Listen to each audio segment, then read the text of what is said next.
안녕하세요. 온땅교회를 말씀으로 섬기고 있는 한성민 목사입니다. 온땅교회 유튜브 채널을 시청해 주셔서 감사합니다. 설교를 들으신 후에 좋아요와 구독을 꼭 눌러주시면 감사드리겠습니다. 온땅교회 말씀 사역에 큰 도움이 됩니다. 오늘도 말씀 안에서 평안하시고 즐거운 하루 되시길 바랍니다. 감사합니다. 구독과 좋아요를 꾹꾹 눌러주세요. 감사합니다. 요한계시록 37번째 시간으로요. 재앙의 말씀에 죽지 않고 남아있는 자들, 회개하지 않는 자들이라는 제목으로 말씀을 상고하겠습니다. 13절부터 쭉 여섯째 천사가 나팔을 불어서 금제단에서 음성이 나오고 네 천사를 놓아주라고 하니까 갑자기 뭐가 나와요? 마병대가 나와가지고 그 말의 모습이 등등으로 불과 연기와 유황이 입에서 나오고 사자머리 같고 재앙으로 사람들의 3분의 1을 죽이는데 그 재앙으로 죽지 않는 자들이 어떻게 된다고 되어 있어요? 회개하지 않는 자들로 나와 있죠. 이런 무상하게 절하고 회개하지 않는 자들, 살인, 복술, 음행, 도둑질, 회개 이런 말씀이 또 이제 계시록 뒷부분에 나와 있는데요. 오늘은 이 본문의 말씀, 특히 이제 하반절의 말씀을 통해서 회개에 관한 그 내용이 어떻게 우리에게서 증명되고 나타나고 있는지를 한번 확인해 보고요. 회개하면 우리가 일반적으로 예수님 믿고 교회의 구성원이 되고 말씀을 들으면 다 기본적으로 회개했고 또 회개에 관한 말씀도 많이 증거했는데 우리가 오해하고 있고 충분히 이해하지 못하는 부분들 다시 좀 점검하고 진정한 우리 안에서 회개가 어떻게 일어나고 있는지를 확인하면서 또 은혜가 풍성케 되기를 또 기대해 보겠습니다. 다섯째 나팔 재앙에서는 무정에게로부터 뭐가 나왔다고요? 황충, 메뚜기가 하나님의 말씀, 양식을 갉아먹는 거짓 선지자를 예표하는, 상징하는 황충이 나와서 인침받지 않는 자들을 5달 동안 괴롭혔지요. 여섯째 나팔이 울려 퍼지니까 네 천사가 나오고 그를 따르는 마병대가 사람의 3분의 1을 이제 죽이는 장면이 나오고 그 죽음에서 살아남은 자들의 상태를 어떤 자라 그래요? 회개하지 않는 자 혹은 우상숭배자라고 이제 요한계시록 9장이 이제 진술하면서 9장이 이제 끝나게 됩니다. 언뜻 보면은 되게 이제 좀 재앙의 말씀이고 사람을 죽이고 또 이제 여러 상징과 비유로 사자의 머리, 입에서 불과 연기와 유황이 나오는 이런 이미지가 뭘 표현하고 있는 것처럼 보이죠? 소위 말해 지옥이나 하나님의 심판, 진노 이런 것들을 표현하고 있는 것처럼 보입니다. 9장 13절에 여섯째 천사가 나팔을 불매 내가 들으니 하나님 앞 금제단 네 뿔에서 한 음성이 나서 나팔 가진 여섯째 천사에게 말하기를 큰 강 유브라데에 결박한 네 천사를 놓아주라 했죠. 금제단은 분향단이라 그랬죠. 분향단. 성소의 우리 앞장에서 성도들 죽임을 당한 자들의 기도가 거기에 올려 있었고 하나님 걸 이렇게 올리신다고 표현되어 있었죠. 그 분향단에서 네 뿔에서 한 음성이 나왔죠. 성경에서 뿔은 하나님의 구원을 상징하여서 시편에도 구원의 뿔 그렇게 표현하잖아요. 그 네 뿔에서 하나의 음성이 나왔는데 어떤 음성이 나왔냐면 큰 강 유브라데에 결박한 천사를 놓아주라. 유브라데는 메소포타미아 문명이 발생한 역사적으로 그런 강이라고 하는데 그냥 한마디로 말하면 이스라엘을 대적하는 강력한 문명, 유브라데 위쪽에는 아수르나 바벨론 같은 그런 고대 문명의 발상지에 강력한 제국이 있었었고 그 제국들이 이스라엘을 공격했잖아요. 그래서 하나님이 유브라데 강이 넘치는 것을 통해서 이방인들이 이스라엘을 공격하는 것으로 많이 설명이 됐어요. 그래서 이 유브라데 강은 이스라엘을 대적하는 강력한 문명을 가진 이방인들을 이제 상징하는 것으로 보여집니다. 근데 여기에는 결박되어 있는 네 천사가 풀린다. 천사가 원문으로 뭘로 되어 있겠어요? 안겔로스로 되어 있어요. 네, 그래서 어떤 그 주석이나 책에는 이 천사를 사탄으로도 이렇게 번역하기도 했는데 그건 제가 볼 때는 옳지 않은 것 같고 아무튼 네 천사 말씀을 전하는 그 네 개의 말씀이 이제 떨어지게 된 거죠. 15절에 보시면 네 천사가 놓였으니 그들은 그년 월일시에 이르러 사람 3분의 1을 죽이기로 작정된 준비된 자들이더라 라고 되어 있고 마병대의 수는 몇이래요? 2만 2만 곱하기 만 하면 몇이에요? 2억이죠. 그래서 2억 명의 그 마병대가 사람들을 죽이는 모습입니다. 자, 네 천사가 사람 3분의 1을 죽이기로 준비된 자들인데 이들에게 마병대가 있었는데 이 마병대가 2만이라고 이제 기소를 하고 있습니다. 세대주의자들은 이 일을 문자 그대로 해석해서 2억 명의 그 군인들이 실제로 세계 인구의 3분의 1을 죽인다. 그래서 어떤 사람들은 그 3차 대전으로 말미암아 많은 사람이 죽을 거다라는 걸 3차 대전 일어날까요? 3차 대전? 3차 세계대전. 1차, 2차는 일어났고 3차 세계대전 일어날까요? 쉽지 않아요? 3차는 모르겠는데 4차 세계대전은 일어나지 않아요. 제가 개런티 할게요. 왜요?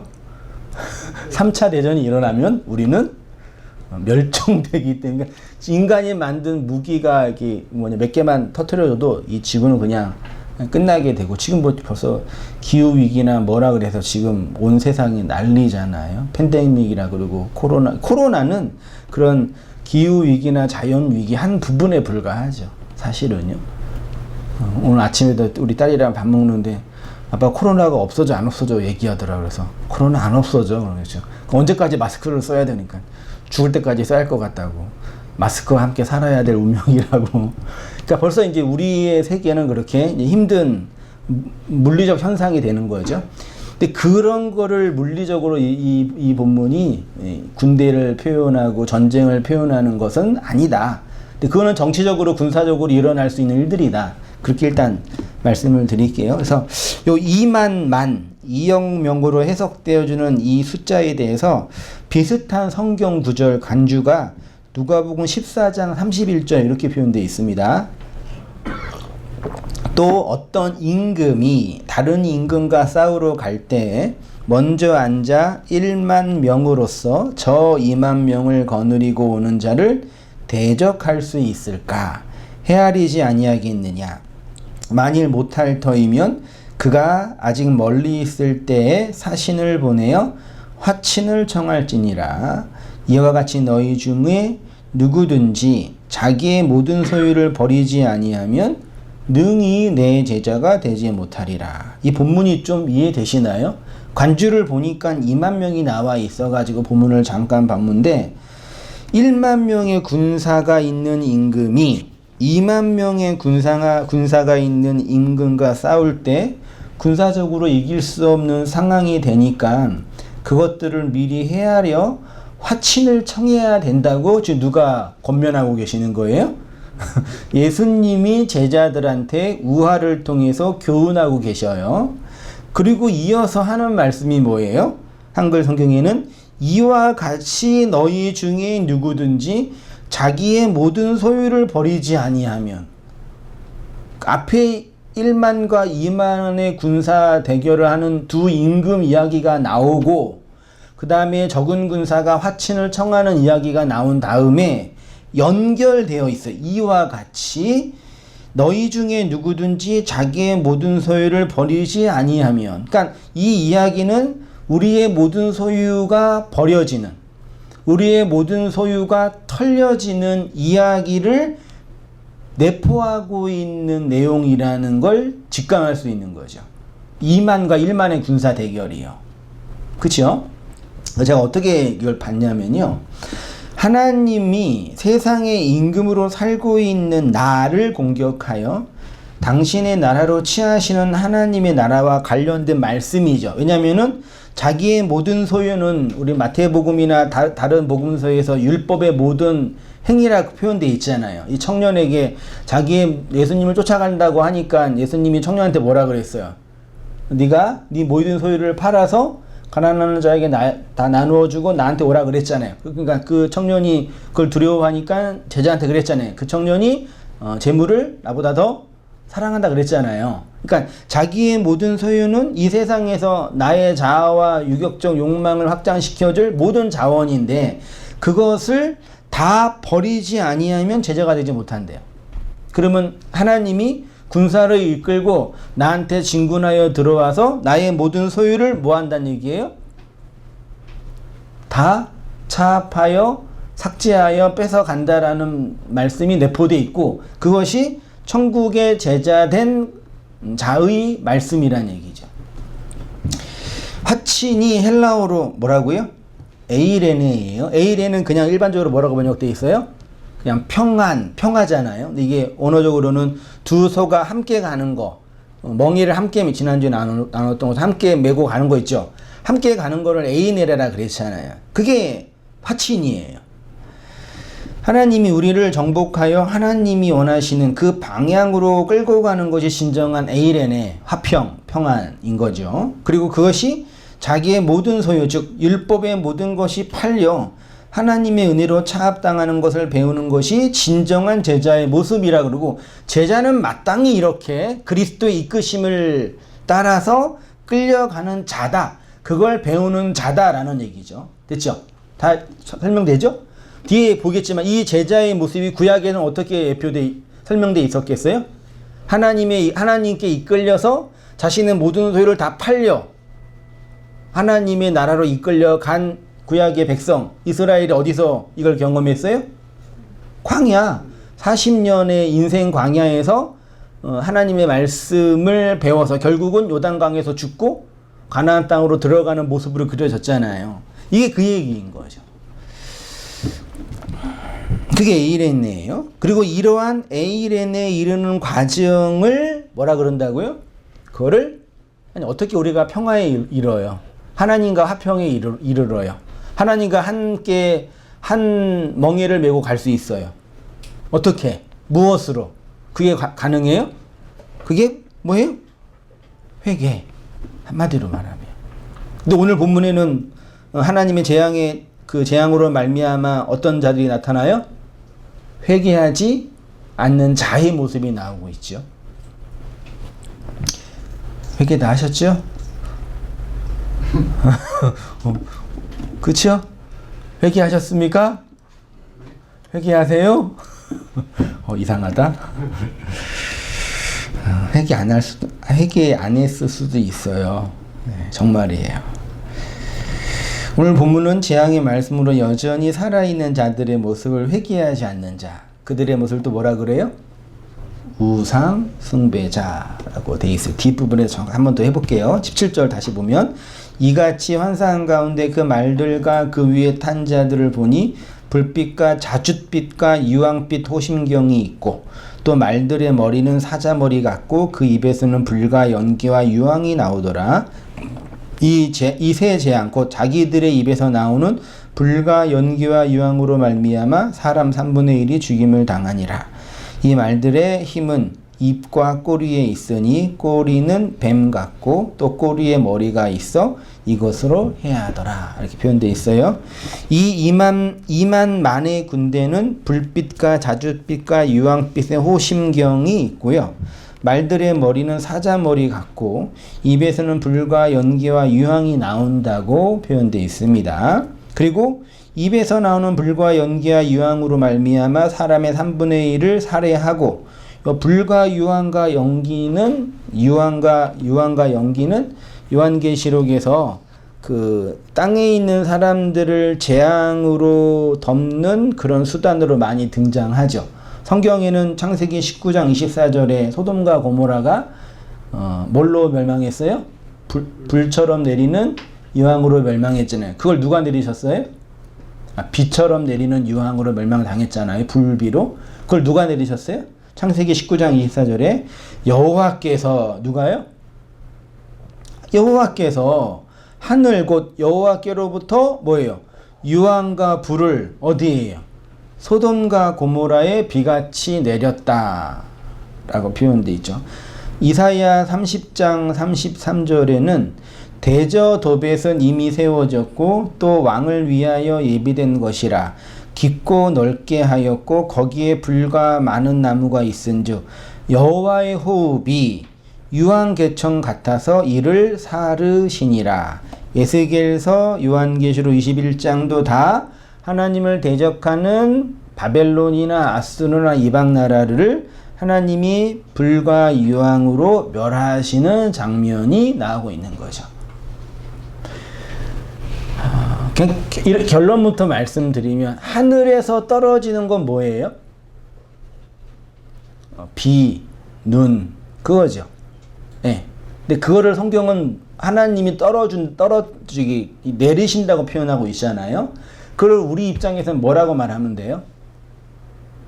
하나님이 하늘에서 이 율법의 코스모스 세상에 떨어뜨리는 것을 이 성경에는 다양하게 뭐 불, 유황, 뭐 연기, 눈 등등등 표현하는데 그걸 한마디로 말하면 아니, 이 땅에 없이 하늘에서 떨어지는 거라니까요.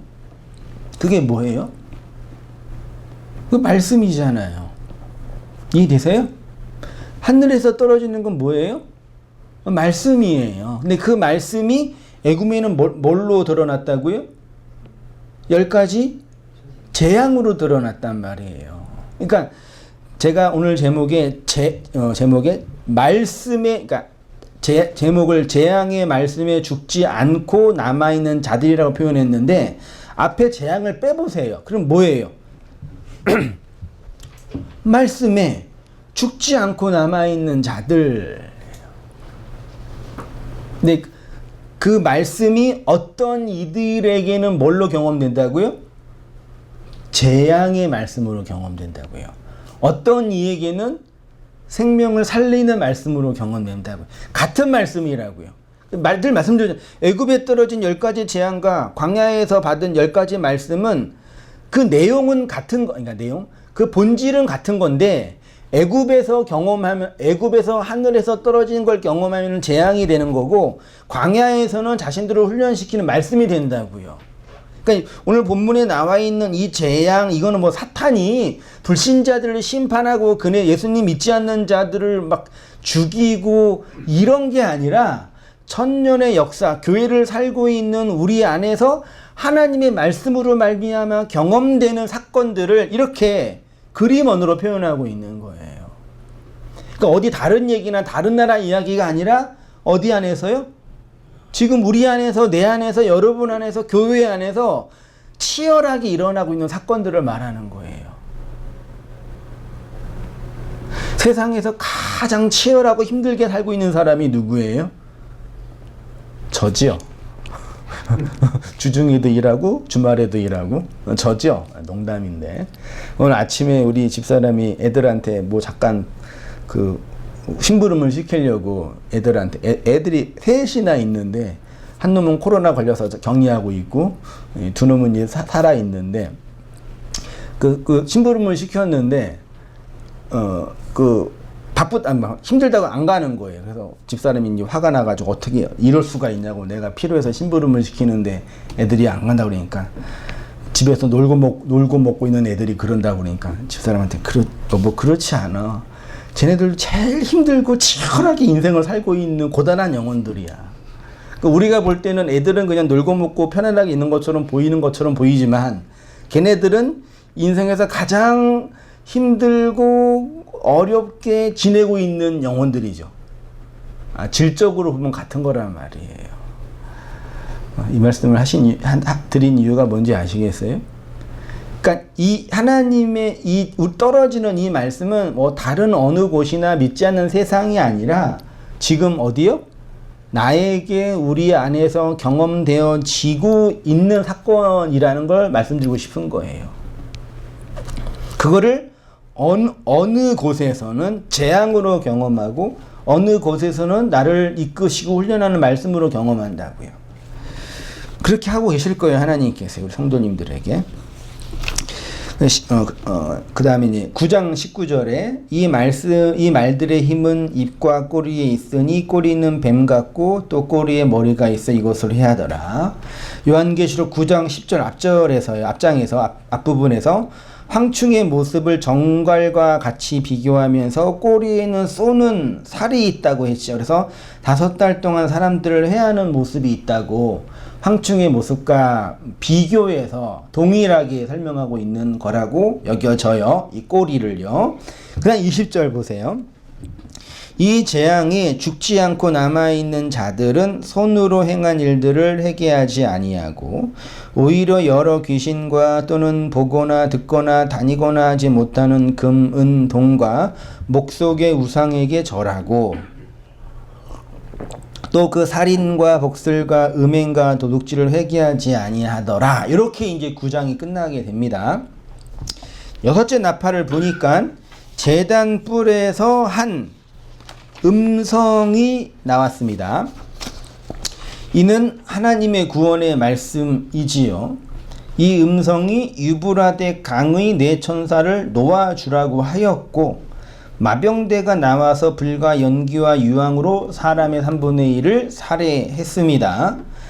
그리고 3분의 1을 죽이고 입과 꼬리로 사람들을 해하고 그 다음에 20절과 21절에 이 전쟁에서 죽지 않는 자들이 있는데 이들의 상태가 회개하지 않는 자고 이들이 귀신과 우상에게 전하는 자들이고 이들이 살인과 복술과 음행과 도둑질을 회개하지 않는 자들이라고 선언하면서 9장이 끝나요. 그러니까 6번째 나팔이 우리에게 말하고 싶은 것은 뭐냐면 하나님의 그 진노의 나팔, 여리고성을 공격하는 그 재앙의 나팔로 말미암아 여리고성이 정복당하여 하나님의 나라가 돼서 하나님의 교회로 편입되어지는데 여전히 어떤 이들에게는 회개와 돌이킴이 없는 자들이 있다. 그들에게 진정한 이 말씀이 뭐다? 재앙이다 라고 말하고 있는 거죠. 말씀드렸듯이 7 나팔 재앙은 여리고성 정복에 관한 말씀이라고 했습니다. 하나님의 말씀이 여리고성을 무너뜨리고 하나님 나라의 식민지로 만드는 진리의 말씀에 관한 것이지요. 구약은 여리고성이었고 요한계시록에서는 옛성전 바벨론이 된 예루살렘을 의미한다고 했어요. 하나님은 여리고성이 된 예루살렘을 로마 군대를 통해서 완전히 무너뜨리셨지요. 그러함에도 불구하고 여전히 회개하지 않는 자로 우상을 숭배하는 자로 있다는 선언이에요. 그리고 그들의 구체적인 죄를 열거하시는데 살인, 복술, 간음, 도둑질이라고 하고 하나님의 말씀에 이라고 하죠. 그러니까 여기에서 말하는 살인과 간음과 도둑질, 복술 이런 것은 우리가 일반적으로 말하는 사회법이나 이런 법에서 말하는 살인과는 상관이 없는 거라고 늘 말씀드렸죠.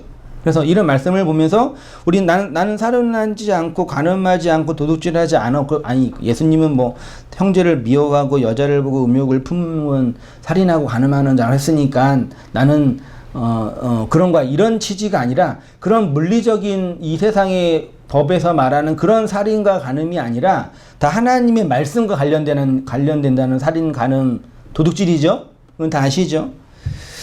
정리하고 하나님의 말씀의 목적은 회개에 이르게 하는 거죠. 그 말씀이 율법의 옛 계명, 돌 성전 안에 있는 자들에게 자신의 성전을 무너뜨리는 말씀이기 때문에 재앙의 말씀이라고 하지요. 이 회개와 연결되는 것이 뭐라고요? 우상숭배고 우상숭배하게 하는 이유 중에 하나는 회개하지 않기 때문이라고도 하지만 더 근본적인 이유는 그에게 뭐가 없기 때문에 깨닫게 되는 진리의 말씀이 없기 때문에. 그것이 뭐와 연결되어 있다고요? 회개와. 그러니까 회개는 단순히 내가 잘못했어요, 내가 반성해요, 내가 삶을 돌이킬게요. 이 성경이 말하는 메타노이아는 그런 것이 아니라는 거 알고 계시죠? 그거는 말씀에 대한 깊은 각성과 깨달음이 근본적인 내용이에요. 그래서 어떤 이가 우상 숭배한다라는 그 본질은 외적으로 어떤 행위를 하고 안 하고 이전에 그의 내면 안에, 오늘 본문에는 제가 이제 누스라는 단어로 설명했는데, 그의 마음 안에 하나님이 깨닫게 하신 그 새로운 마음이 주어지지 않는 상태라는 얘기죠. 그래서 여러분 한번 이 말씀을 보면서 그 하나님이 나로 하여금 회개에 이르게 하는 그 누스의 마음이 주어졌는지, 허락되어지고 있는지, 배워가고 있는지 한번 확인해 보셔요. 말씀을 듣기는 듣고 이 묵시복음이라는 체계를 알고는 있지만 여전히 아직 그거에 대해서 내 언어와 내 삶으로 깊이 경험하지 못할 수 있다라는 얘기예요. 물론 여전히 많은 분들은 이 진리의 말씀을 충분히 이해하지만요. 자, 히브리서 5장 11절 이해 한번 보세요. 멜기세덱에 관하여는 우리가 할 말이 많으나 너희가 듣는 것이 두나무로 설명하기 어려우니, 멜레크 ጼ데크죠, 의의 왕. 여기에 둔해서 이해하지 못하기 때문에 설명을 안 한대요. 히브리서 기자가, 저는 바울이라고 믿고 있는데, 바울이 12절,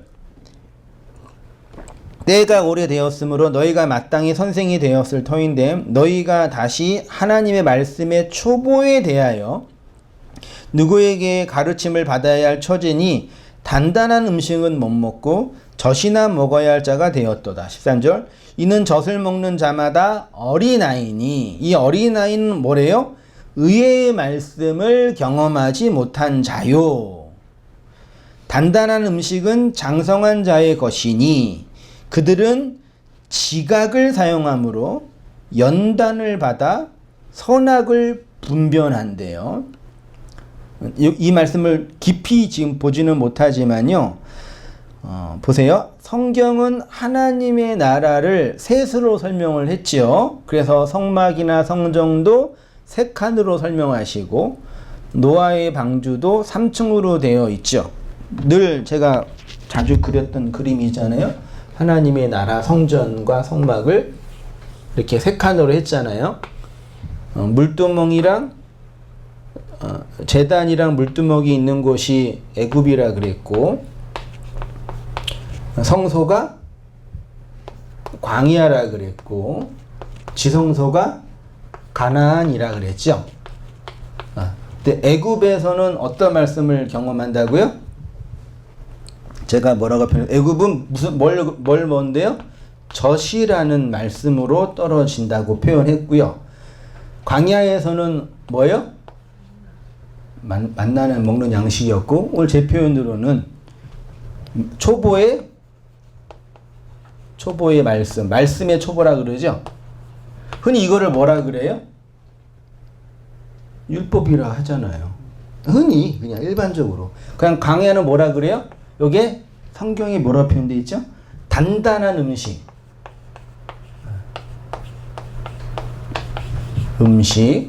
이렇게 표현해요. 근데 여기서 이제 뒤에도 보이지만 여기는 10가지 재앙이고 여기는 10가지 말씀이죠. 여기는 무슨 말씀이에요? 하나의 말씀이겠죠. 제가 이제 이렇게 표현했어요. 이 성막을 이스라엘의 구원의 역사로 설명한 것이 애굽, 광야, 가나안이었고, 성경에서 애굽은 젖을 먹는 곳으로, 광야는 초보의 말씀을 배우는 곳으로, 가나안은 단단한 음식을 먹는 곳으로 상징이 되었어요. 자, 여기에서 잠깐만 각주의 원문을 좀 봐야 되는데요.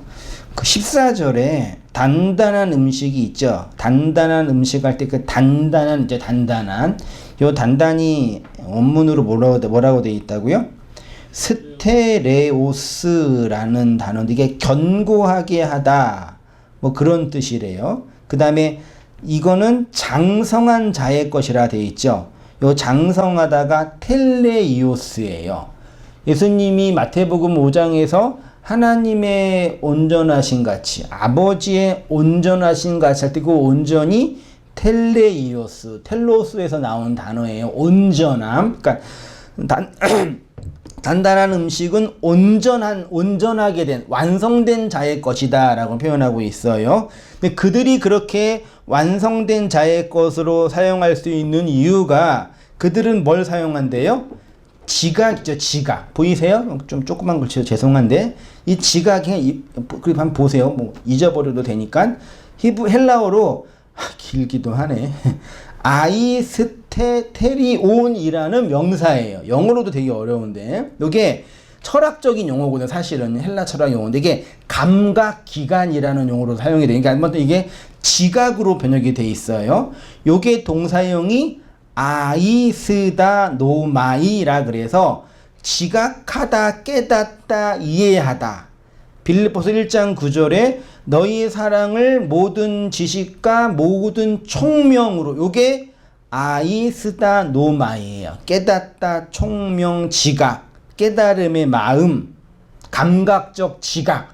바울이 에베소서나 이런 데서는 총명, 깨닫는 마음 이렇게 표현했거든요. 그러니까 인간의 일반적인 양심, 보편 양심이 아닌 밖에서부터 주어진 신적이고 초월적이고 이상적인 하나님의 깨닫는 마음, 요거를 이 단어로 표현을 했어요. 근데 요 아이스다노마이가 어디에서 왔다고요? 누스라는 명사에서 왔어요. 각주 5번 중간쯤에 좀 길게 돼 있어서 죄송한데요. 보이세요? 누스? 누스 보이세요? 요거는 헬라 철학이나 현대 철학 되게 중요한 단어예요. 이게 일반적으로 마음이 헬라어로 뭐예요? 일반적인 마음은 카르디아예요. 일반적으로 마음은 카르디아인데 요 누스는 일반적인 인간의 마음이 아니라 이해력, 다른 차원의 것들을 수납하고 깨달을 수 있는 어떤 상태. 그걸 한글 한자는 총명이란 단어로 번역을 했어요. 괜찮은 번역이에요. 그러니까 내가 지혜로워서 뭘 잘 공부해가지고 배워올 수 있는 능력이 아니라 내 것이 아닌데 무엇인가 밖에서부터 주어져 있는 것. 쉽게 예를 들면은 성도에게는 누구의 마음이 있다고 흔히 표현해요? 우리에게는 하나님 아버지의 마음이 있다고 표현하잖아요. 그래서 가끔 우리가 뭐 은혜를 받거나 뭘 깨달을 때 내가 깨달았지만 하나님의 마음이 있다 이렇게 표현하잖아요.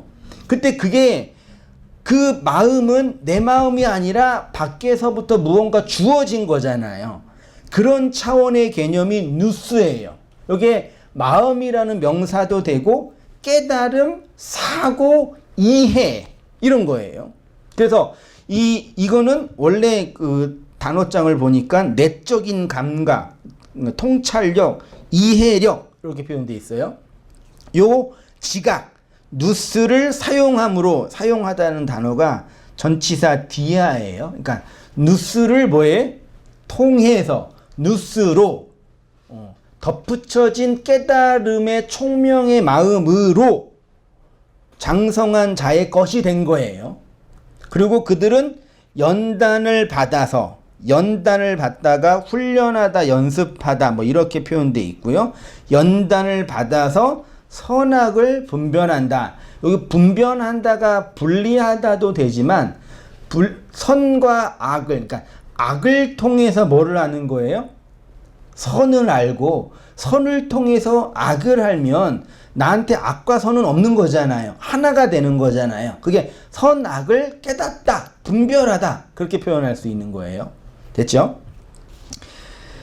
애굽은 코스모스의 세상을 상징합니다. 그리고 그곳에서는 말씀이 떨어지는 것이 아니라 뭐가 떨어져요? 재앙이 떨어져요. 불신자들한테 보세요. 쉽게 논리적으로 예수님을 믿지 않는 사람, 혹은 예수님을 믿을 수 있는 영이 없는 사람, 진리에 관하여 도무지 감각할 수 없는 소위 말해 자연인에게 아무리 말씀을 가르쳐도 그런 말씀을 이해 못해요? 아니 영어를 모르는 사람한테 영어를 막 해도 이해 못해요. 못하잖아요. 자연인 그리스도와 상관없는 자에게 아무리 진리를 얘기해도 이 사람은 그 진리를 뭘로 들어요? 그냥 방언으로 듣는 거예요. 못 들어요. 근데 그로 하여금 이 하나님의 말씀을 통해서 이 애굽의 재앙에서 나오게 하기 위해서는 이 밖에서 들리는 말씀이 그에게 뭐가 돼야 돼요? 그의 율법적 자아와 선악의 자아와 하나님 자리에 있는 그 자아를 뭐하는, 공격하고 부셔뜨리는 무의 말씀이 돼야 해요. 재앙의 말씀이 돼야 되잖아. 아니, 애굽에 있었던 애굽 바로가 하나님의 10가지 재앙의 그걸 경험하지 않았으면 이스라엘 백성을 내놓았어요? 안 놓았어요? 안 내놓았을 거 아니에요. 그래서 하나님의 말씀이 재앙으로 떨어지는 거예요. 근데 그 재앙을 감지하여, 마지막에 장자의 죽음이었지만 재앙을 감지하여 그리스도의 죽으심을 깨닫는 자는 그 애굽에서 뭐 하는 거예요? 나오는 거예요. 됐죠? 시작되는 거예요. 출애굽했죠. 그 다음 거기에 출애굽해서 시내산에 가가지고 3일 길을 갔어요. 세수로 가가지고 시내산 안에서 뭘 받았어요? 10가지 율법의 말씀을 받은 거예요. 아니, 율법의 말씀을 애굽에서도 줄 수 있지요. 그리고 실제로 이스라엘 백성이 시내산에서 받았던 그 율법은 어떤 새로운 말씀이 아니라 그 당시에 보편적으로 유행했던 법전에 있는 내용과 똑같아요. 심지어는 그 몇천 년 전에 함부라비 법전에 있는 그 법전의 내용과 토라의 율법의 말씀이 거의 비슷해요. 그래서 어떤 사람은 봐라, 이 유대 기독교가 그 바벨론의 그 법전을 베낀 거라고 그렇게 말하기도 해요. 그 베낀 게 아니라 똑같은 말씀이에요. 근데 애굽에서 나와 광야에서는 그 말씀을 주신 이유가, 똑같은 언어지만 주신 이유가 이방인들한테 주는 율법적 체계나 그들을 규율하고 그들을 통제하는 장치가 아니라 그들로 하여금 그 말씀을 통해서 어디로 이끌기 위해서, 가나안으로 이끌기 위한 훈련의 과정, 학습의 과정으로 준 말씀이에요. 그래서 이스라엘 백성이 애굽에서 출애굽해서 시내산에서 10가지 율법의 말씀을 받자마자 몇 년 돌아요? 40년을 광야에서 빙빙 도는 거예요. 빙빙 돌면서 결론이 뭐예요? 우리가 이 땅에서 사는 것은 우리의 힘으로 사는 게 아니라 여호와의 입에서 나오는 모든 말씀으로 산다. 너를 낮추기도 하고 높이기도 하고 먹을 것도 주고 해이지 않게 하신 이유는 사람이 떡으로 사는 게 아니라 여호와의 입에서 나오는 모든 말씀으로 사는 것을 뭐하게 하려고?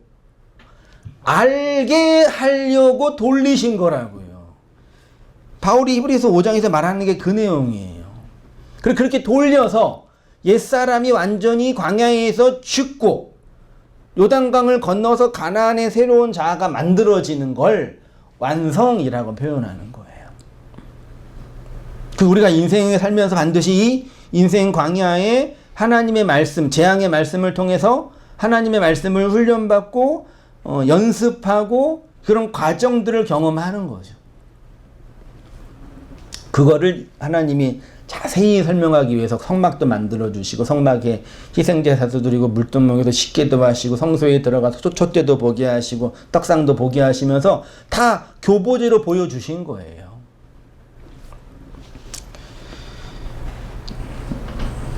네, 4페이지입니다.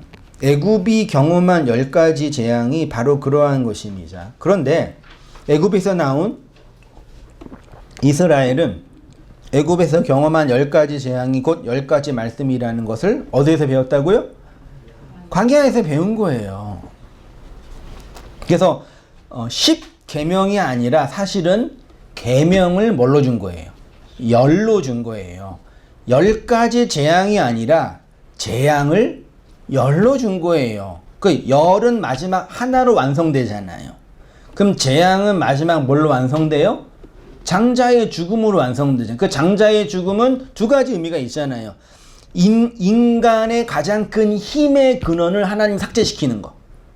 나의 장자를 과 함께 하나님의 장자의 죽음.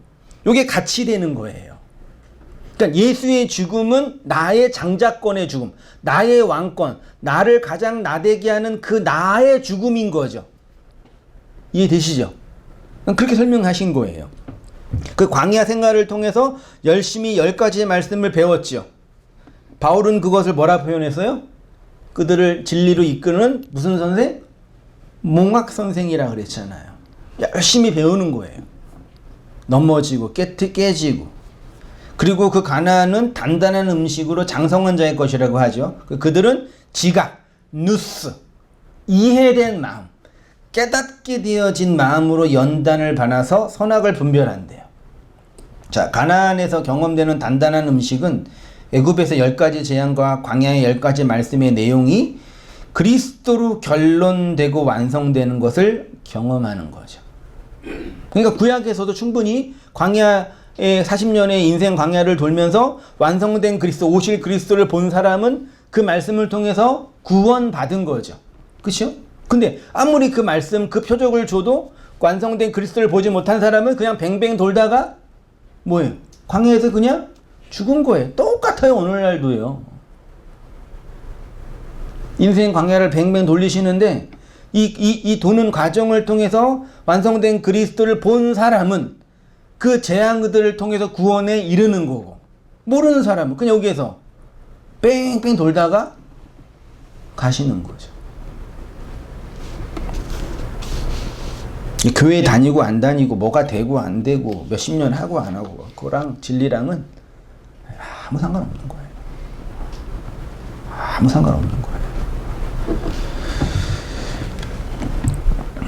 회개에 이르는 말씀 보세요. 내 천사에 의해서 나타난 2만만의 마병과 이들로부터 나오는 여러 재앙의 내용은 결국 교회로 하여금 우상숭배에서 돌이켜 회개하게 하는 말씀이죠. 그리고 그것은 반드시 십계명의 말씀, 젖으로 먹는 말씀, 초보의 말씀, 단단한 음식과 관련돼 있겠지요. 본문에 기록되어 있는 우상숭배, 살인, 간음, 도둑질은 결국 하나님의 말씀으로서의 십계명을 그러니까 신약에서 살인, 우상숭배, 간음, 도둑질 이런 거는 다 그런 개별적인 제목을 말하는 게 아니라 뭘 예표하는 뭘 그려내는 거예요? 이스라엘이 받았던 말씀의 10계명을 설명하는 거예요. 그러니까 우리가 이걸 읽으면서 간음하는 문제 자체, 살인하는 것 자체, 도둑질 자체라는 이 문자랑 이 인간 사회의 사회법에 매여 있으면 요것의 의도를 파악하지 못한다니까요. 자, 10가지 재앙과 10가지 말씀. 애굽에 내린 10가지 재앙 다 모르셔도 되지만 성경에 있으니까요. 순서 제가 다 적어 드렸어요. 저는 어떻게 외웠었냐면 피게이파, 악도구메, 흑장미 그렇게 외웠거든요. 피, 개구리, 파리, 이파리, 악질, 독종, 우박, 메뚜기, 흑암, 장자의 죽음. 요게 애굽에서 경험한 재앙의 10개죠.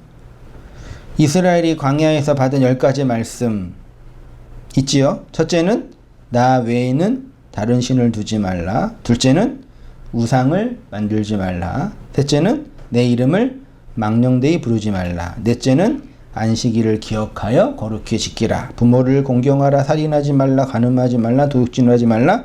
거짓 증거하지 말라. 탐내지 말라. 요 내용은 산상수훈에서 제가 자세히 말씀을 다 드렸던 부분이니까요. 그 산상수훈 다시 보시고 이 계명의 열을 예수님이 다시 설명해 주셨죠. 다섯으로 앞에 5은 구약에서 다 설명해 주셨고 하나님이 뒤에 5은 누가 설명해 주셨어요? 예수님이 산상수훈에서 설명해 주셨어요.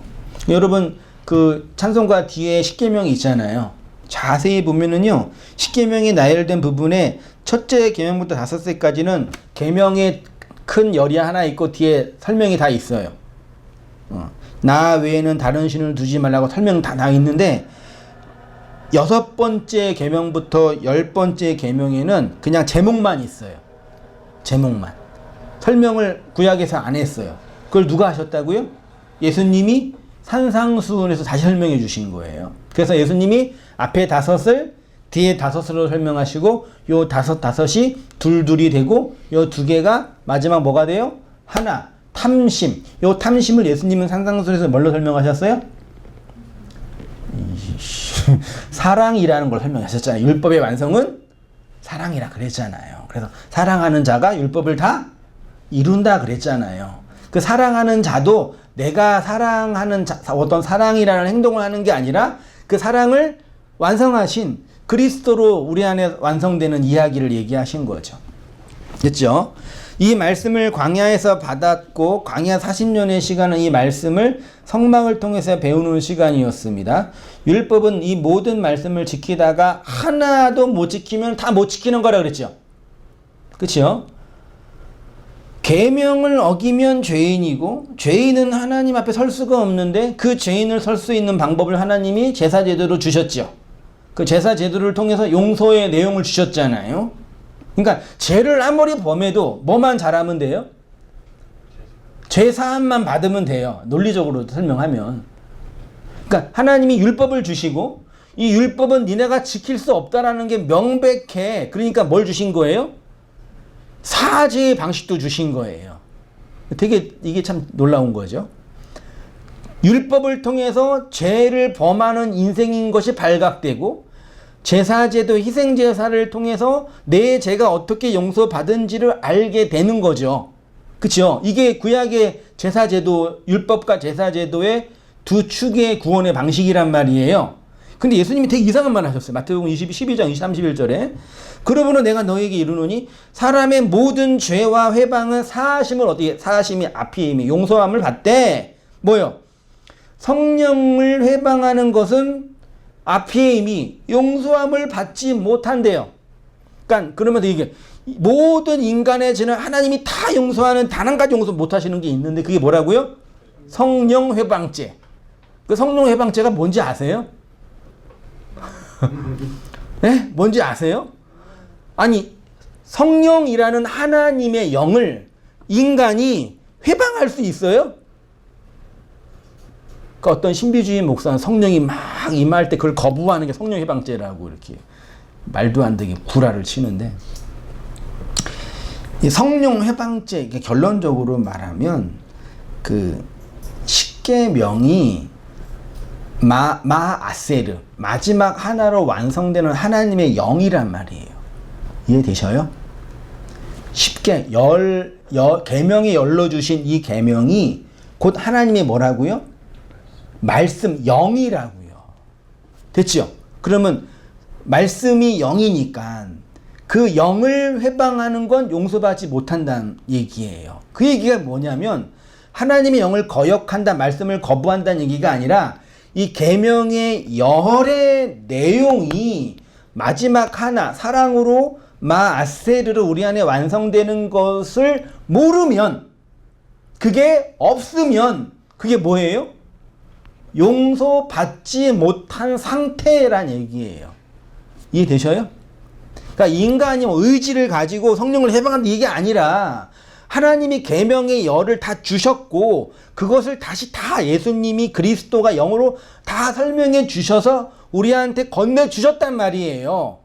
그거를 성령 안에서 잘 배우고 깨달으면 그 계명의 열이 우리한테 영으로 주어진 완성의 말씀이라는 걸 누스 깨달으면 그걸 용서라고 하는데 그걸 모르고 이 십계명을 자신이 지켜야 할 율법으로 받아들여 열심히 지킨다든지 혹은 십계명을 어겼기 때문에 사제한테 가가지고 나 누구 싫어해요 누구 미워해요 용서해 주세요라고 하는 그런 고해성사를 한다든지 혹은 개신교에서 말하는 것처럼 누구든지 죄를 보면은 주는 미쁘시고 의로우사 뭐하면 죄를 자백하면은 다 용서한다고 하시니 여러분의 죄를 자백하고 용서를 구하면 다 용서해 주세요. 그렇게 하면은 그게 뭐라고요? 영을 해방하는 거라고요. 왜? 그 안에 아직 하나님이 완성되는 그 십계명의 진리가 하나로 완성된 내용이 있는 거예요, 없는 거예요? 없으니까요. 이해되셔요? 안 되시구나. 큰일 났다. 안 되시면 한 10번 이상 들어보세요.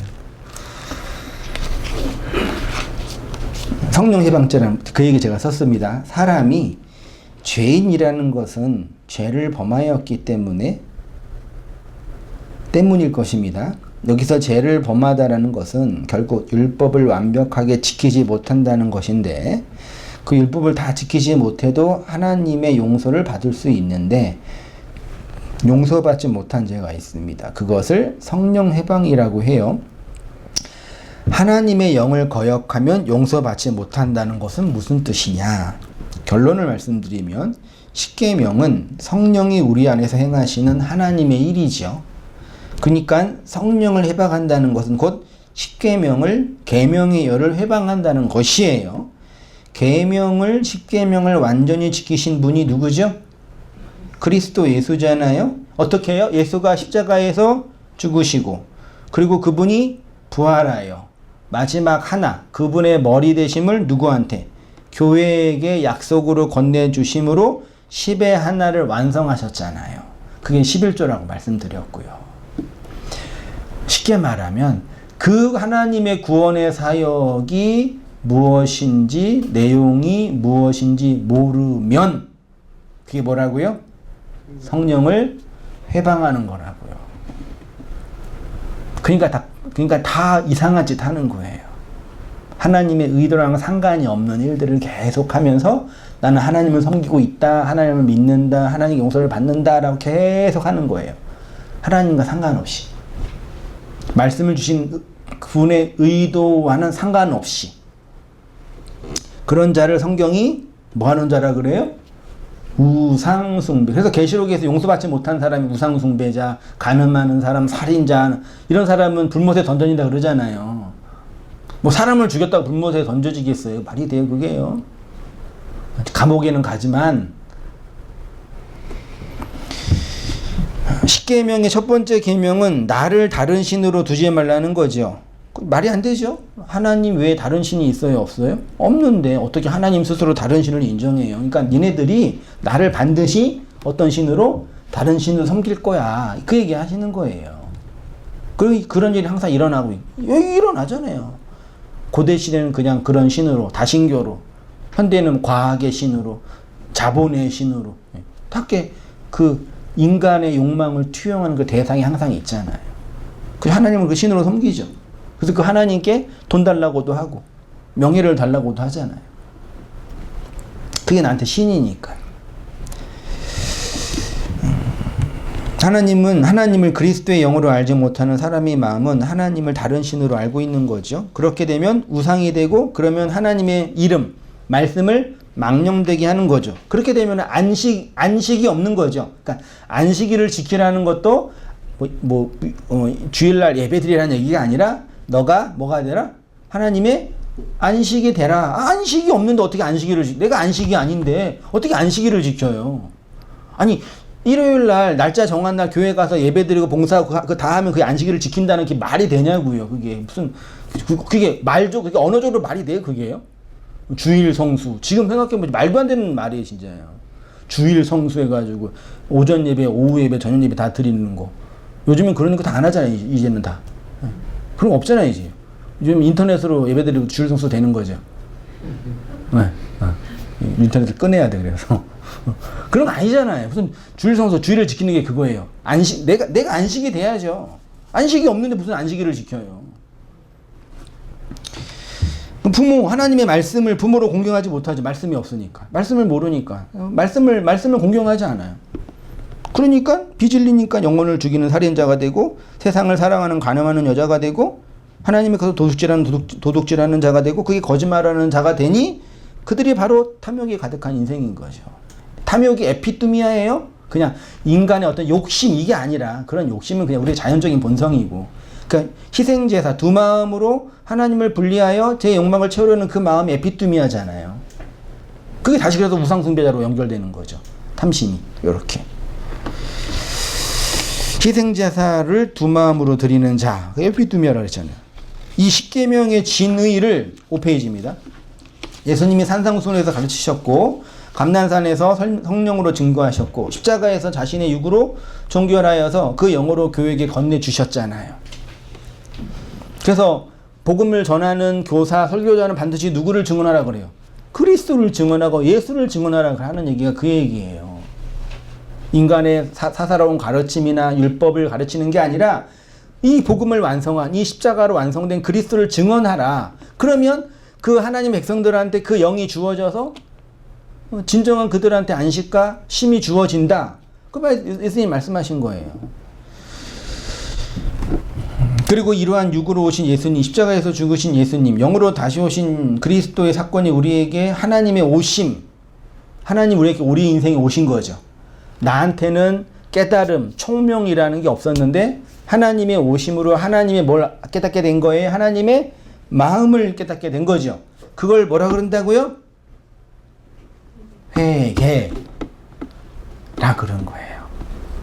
회개하세요가 그 뜻이에요. 그 회개는 인간의 개별적인 행동을 고치거나 우리의 개별적인 행동을 반성하는 게 아니에요. 물론 우리의 개별적인 행동이 다른 사람한테 피해를 주면 고쳐야죠. 그렇죠? 그거 맞잖아요. 그거는 인간관계에 필요한, 고치지 않으면 되게 고달파져요, 우리 인생이요. 그거 잘 고치세요. 그래야지 행복해요. 못 고치니까 사랑하는 두 사람 만나가지고 맨날 싸우고 지지고 볶고 너는 남 편이네, 남의 편이네, 너는 뭐네, 그 싸우고 그러잖아요. 근데 하나님 우리에게 요구하는 그 회개는 그런 다른 사람과의 관계에서 뭘 고치고 안 고치고가 아니라고요. 그건 막말로, 진짜 막말로 안 고쳐도 돼요. 불편할 뿐이에요. 욕 얻어 먹을 뿐이에요. 하나님이 그 안 고쳤다고 뭐라 안 하세요. 걱정하지 마세요. 그런 개별적인 행동 몇 개 바꾸는 게 아니라니까요. 하나님이 죄인인 우리에게 찾아오심을 우리 마음 깊이 깨닫고 뉘우치는 거죠. 그래서 예수님이 이때부터 예수께서 비로소 전파하여 이르시되 뭐하라? 회개하라. 뭐가 가까이 왔다고요? 천국. 호 바실레이아 호 우라노스. 그 하나님의 그 나라. 하나님이 천군 천사 마병의 말씀으로 나의 나라를 2만 군대를 가지고 나의 나라를 진군하여 들어오시는 게 뭐라고요? 그게 천국이라고요. 이해되시죠? 뭐 좋은 나라가 있으니까 그 좋은 나라에 들어가려면 내가 회개해야 된다고요? 그럼 말도 안 되는 그런 카톨릭적인 사고로 아직도 안 되니까요. 천국이라는 좋은 곳이 이렇게 있는데 난 요거 지옥이 있단 말이야. 저 좋은 곳에 가려면 뭐 해야 돼요? 티켓을 받아야 되는 게 뭐예요? 네? 면제부요? 그건 카톨릭이 했던 거고. 오늘날 개신교에서는 뭐라 그래요? 천국에 가려면 뭐 해야 돼요?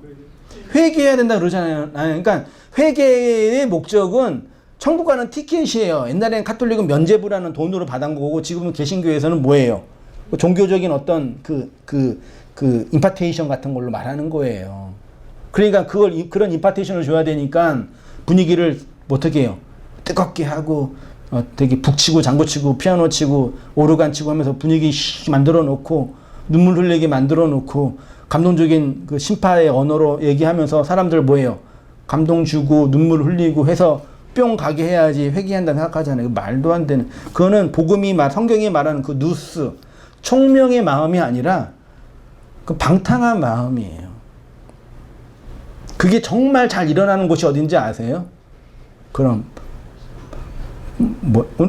오늘 성경에서 죄 중에 하나가 뭐 한다 그랬죠? 복술이죠, 복술. 이 점치는 건데 고대 시대 점치는 건 사제가 점을 쳤잖아요. 점쟁이가. 근데 점칠 때 그냥 맨정신으로 쳐요? 아니에요. 그 환각제 이런 거 몰라. 뽕 맞는 것처럼 환각제 하고 눈 돌아가잖아요. 이렇게요. 눈 돌아가면서 이상한 상태에서 하잖아요. 이게 복술이라고 하는 거예요. 오늘날도 이런 뽕 가는 그 상태에서 그 은혜 받았다고 착각하는 게 말이 되냐고요. 그거 제일 잘하는 데가 제일 열심히 하는 데가 뭐 신촌이나 이태원 가서 맨날 밤 되면 이렇게 사이카 조명 막 하고 막 술 마시고 놀고 하잖아요. 한 번도 안 가서 모르겠지만 그 오늘 분위기 뜨겁지요. 안 가서 한번 가봐야 되나 나도 배우려면. 좋잖아요. 좋다고 하잖아요. 그러면 정서가 되게 동해가지고 거기에 가서 이제 막 그래서 막 이성도 만나고 다 멋있어서 다 예뻐 보이고 그러니까 만나고 놀잖아요. 맨정신으로 이렇게 놀 수 있겠냐고요.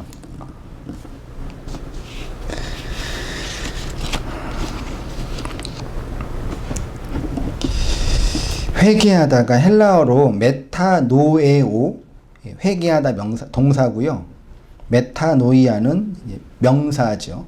메타노에오가 메타, 함께, 혹은 어디 위에. 그러니까 메타라는 단어가요, 공간적인 게 아니라 질적인 위에, 그 메타 담론 할 때 메타는 초월적인 개념이거든요. 메타. 노에오는 알다, 깨닫다, 지각하다인데 이게 뭘 뜻한다고요? 누스. 누스는 단순하게는 마음인데 이 마음은 쉽게 말하면 우리의 마음이 아니라 하나님이 깨달음을 주신 마음. 됐죠? 하나님이 우리한테 깨달음을 주시는 마음을 주기 위해서 우리를 이 율법의 세상과 광야의 세상으로 던지신 거예요.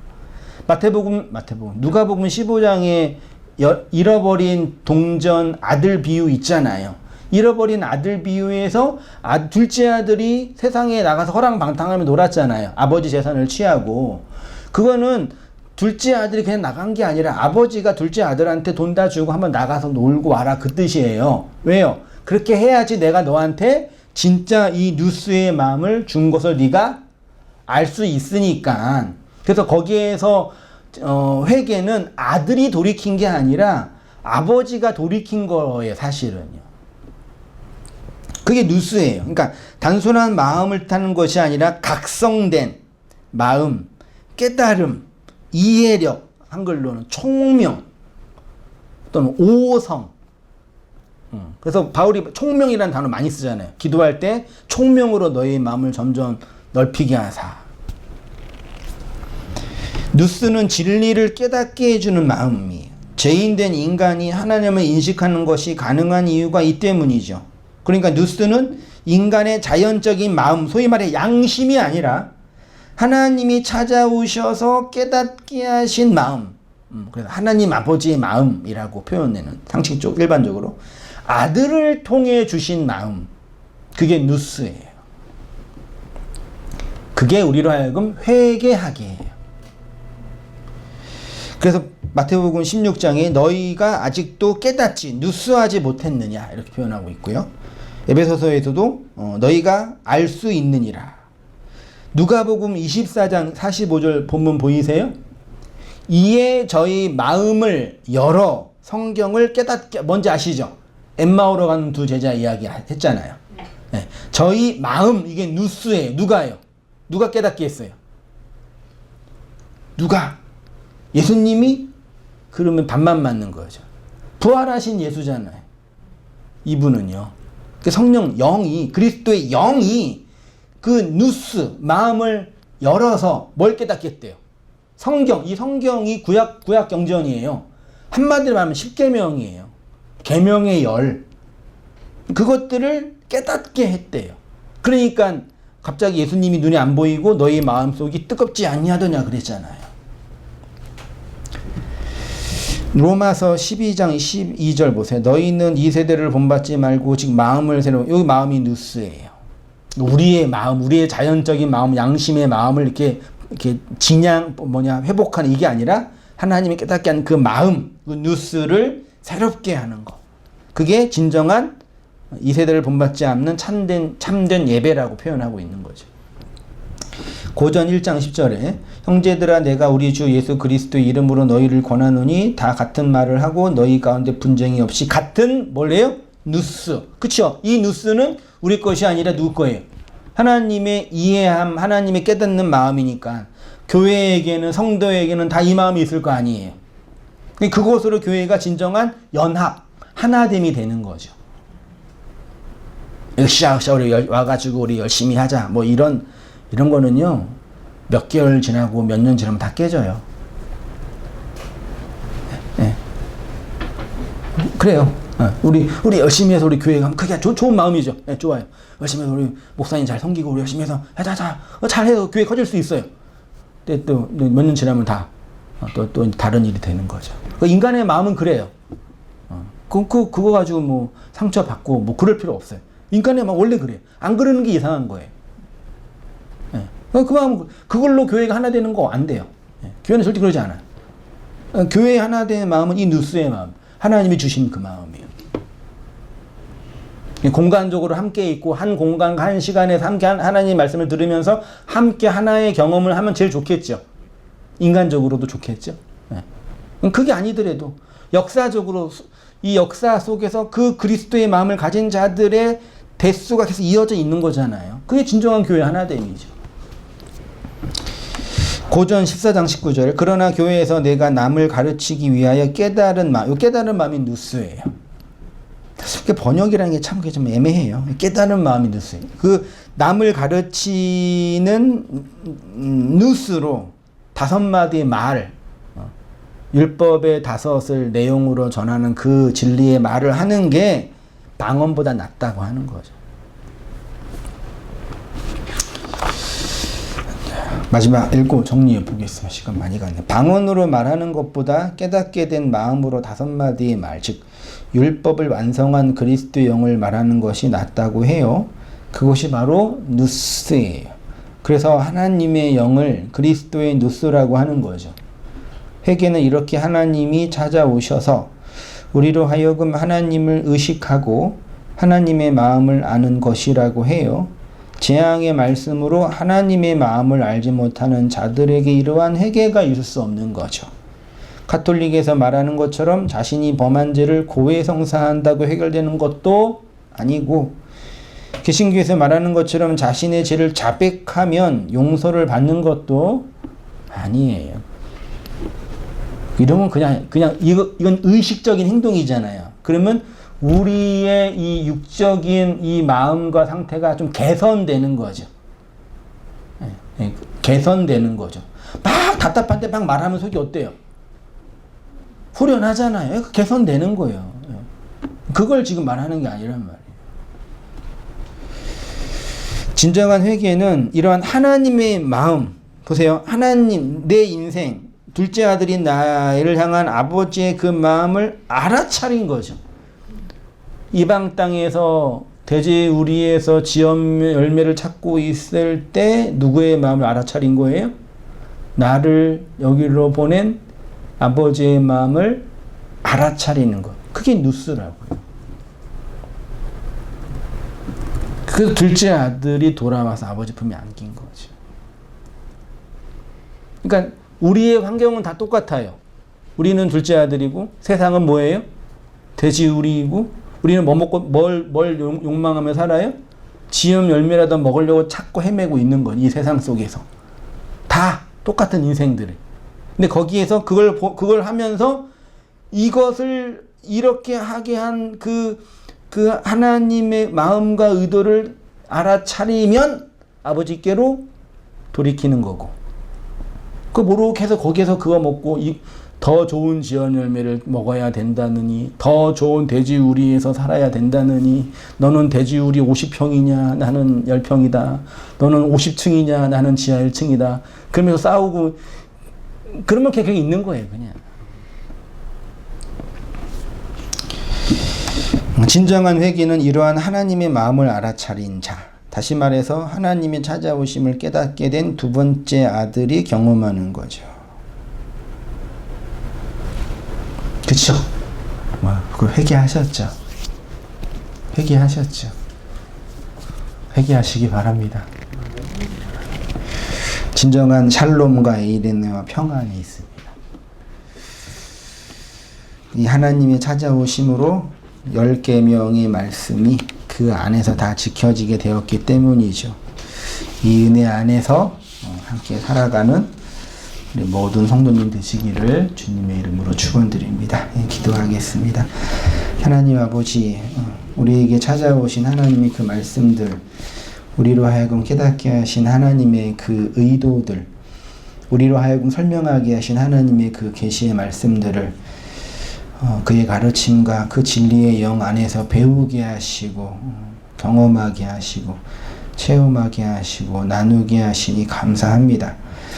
하나님의 나라가 가까이 온 이 현실 속에서 진정한 회개, 메타노이에를 메타의 마음, 누스의 마음을 가진 자로, 깨달음과 이해력의 마음을 담은 자로 하나님의 그 용서를 받은 자로 오롯이 살아가는 우리의 모든 삶들이 될 수 있도록 주여 인도하여 주시옵소서. 지금도 여전히 애굽 종살이에서 하나님의 재앙의 말씀을 받으며 그 재앙의 진위가 어떻게 율법의 말씀으로 설명되고 있는지를 알지 못하여 절망하고 낭망하고 원망하고 자기 연민에 빠져있는 수많은 영혼들이 있을 터인데, 그네들 중에서도 주님이 택하신 자들을 부르시고 그 말씀으로 세우시는 하나님의 일하심들을 보게 하시고 함께 그 진리로 하나님의 그 마음을 품고 하나 된 교회로 온전히 세워져 가는 우리 모든 성도들, 온 땅 교회들이 다 되어질 수 있도록 아버지 인도하여 주시옵소서. 이제는 우리 주 예수 그리스도의 은혜와 하나님 아버지의 크신 사랑과 성령의 교통하심이 사랑하는 모든 성도님들의 삶 속에 지금부터 영원까지 함께 있을지어다. 아멘.